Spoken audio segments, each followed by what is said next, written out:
Allah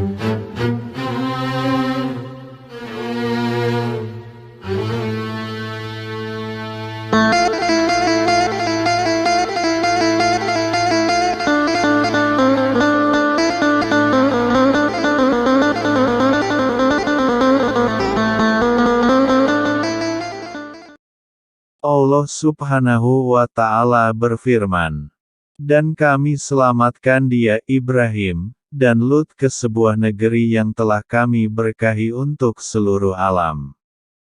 Quran Surat Al-Anbiya ayat 71. Assalamualaikum warahmatullahi wabarakatuh. Maksud dari ayat Quran Surat Al-Anbiya ayat 71 tersebut adalah, sebagaimana diketahui, Nabi Ibrahim setelah berdakwah dan melawan Raja Namrud, kemudian Raja Namrud meninggal.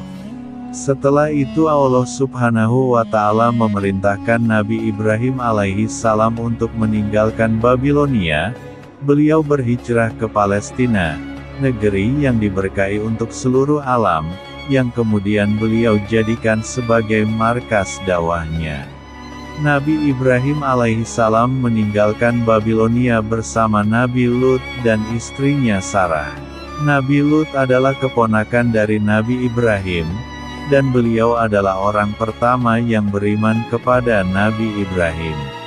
Setelah menikah sekian lama dengan Nabi Ibrahim alaihissalam, Sarah istrinya Nabi Ibrahim alaihissalam belum juga dikaruniai seorang anak. Hingga umur Sarah sudah mencapai kurang lebih 60 tahun, menurut riwayat yang disahihkan. Ringkas cerita, Nabi Ibrahim alaihissalam pernah suatu waktu mengunjungi daerah Mesir, dan kebetulan pada waktu itu di Mesir ada raja yang sangat zalim, atau disebut juga Firaun. Salah satu kezaliman raja ini adalah suka mengambil istri orang. Dia merampas istri orang tersebut dan membunuh suaminya untuk dijadikan selirnya. Apalagi para ahli sejarah meriwayatkan, bahwa di antara para wanita yang sempurna secara fisik adalah Sarah istrinya Nabi Ibrahim alaihissalam, Hawa istri Nabi Adam alaihissalam, Asia istri dari Firaun, Khadijah dan Fatimah istri dan anaknya dari Nabi Muhammad Shallallahu Alaihi Wasallam. Nabi Ibrahim alaihissalam mengetahui bahwa di Mesir ini ada raja zolim yang suka merampas istri orang, dan membunuh suaminya. Maka dikatakan kepada Sarah istrinya, "Nanti jikalau ada prajurit kerajaan yang bertanya kepadamu, 'Itu siapa?' bilang saja saya adalah saudaramu." Dan benar saja, dengan hikmah Allah Subhanahu wa Ta'ala, seorang prajurit istana melihat kedatangan Ibrahim dan Sarah. Sontak prajurit itu menyukai paras cantik Sarah.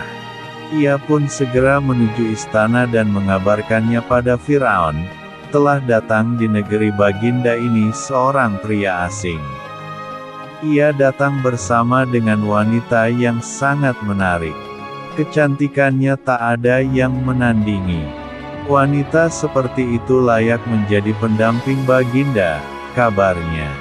Maka sang raja pun segera memanggil Ibrahim untuk datang ke istana. Raja yang berkuasa saat itu adalah Firaun, yang terkenal sangat zalim. Sang raja sangat menginginkan Sarah. Jikalau ia tahu Sarah telah bersuami, maka suaminya pasti akan dibunuh agar sang raja mendapatkan wanita cantik itu. Maka ketika sang raja bertanya kepada Ibrahim, "Siapa wanita itu?" Maka Nabi Ibrahim menjawab, "Dia adalah saudariku," kata Nabi. Maka Nabi Ibrahim pun dilepaskan sang raja, dan meminta Sarah agar tinggal di istana.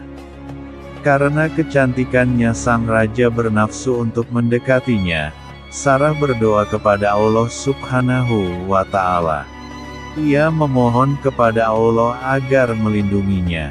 "Ya Allah, jikalau Engkau mengetahui bahwa aku beriman kepadamu dan Rasul-Mu, mengetahui bahwa aku menjaga kehormatanku untuk suamiku, maka janganlah kau jadikan raja kafir itu berkuasa atasku." Allah pun mendengar doa Sarah dan mengabulkannya. Setiap kali sang raja ingin menyentuh Sarah, tangannya segera lumpuh, tak bisa bergerak. Maka ia pun berkata pada Sarah, "Aku berjanji tak akan mengganggumu, maka mintalah kepada Tuhanmu agar melepaskan penyakit ini," ujarnya. Lalu Sarah pun kembali berdoa dan sang raja segera sembuh. Namun ia mengingkari janjinya. Ia kembali mendekati Sarah setelah tangannya dapat kembali bergerak. Namun saat hendak memegang Sarah, Firaun kembali lumpuh. Ia pun kembali berjanji, "Aku berjanji tak akan mengganggumu, maka mintalah kepada Tuhanmu agar melepaskan penyakit ini," ujar sang raja. Namun saat sembuh, ia kembali mendekati Sarah. Terus demikian peristiwa itu terjadi. Hingga sang raja pun menyerah. Firaun justru akhirnya ketakutan dengan kemampuan benteng diri Sarah. Ia pun menudingnya sebagai makhluk halus yang mampu melakukan tipu daya. Saking ketakutannya Firaun kepada Sarah, Firaun menghadiahkan anaknya untuk menjadi abdi atau budak Sarah yang bernama Hajar, untuk mengambil hatinya Sarah, supaya Sarah jangan berdoa kepada Tuhannya, dan Firaun tidak terkena penyakit lagi.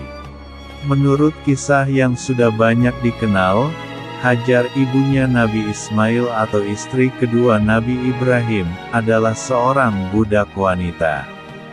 Tetapi seorang penulis kenamaan, Al-Alama Al-Qadi Muhammad Sulaiman Al-Mansur Furi, telah melakukan penelitian secara seksama, bahwa Hajar adalah seorang wanita merdeka, dan dia adalah putri dari Firaun sendiri.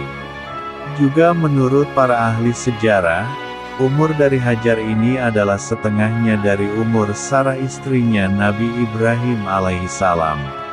Singkat cerita diambillah Hajar untuk menjadi budak Sarah ke Palestina. Karena sifat Hajar yang baik, dan Sarah juga mengaguminya, ia meminta Hajar untuk menikah dengan Nabi Ibrahim alaihissalam, agar mereka mendapatkan keturunan. Jangan lewatkan kisah selanjutnya, bagaimana kisah Nabi Ibrahim alaihissalam dengan kedua istrinya, apakah akur-akur saja? Wassalamualaikum warahmatullahi wabarakatuh.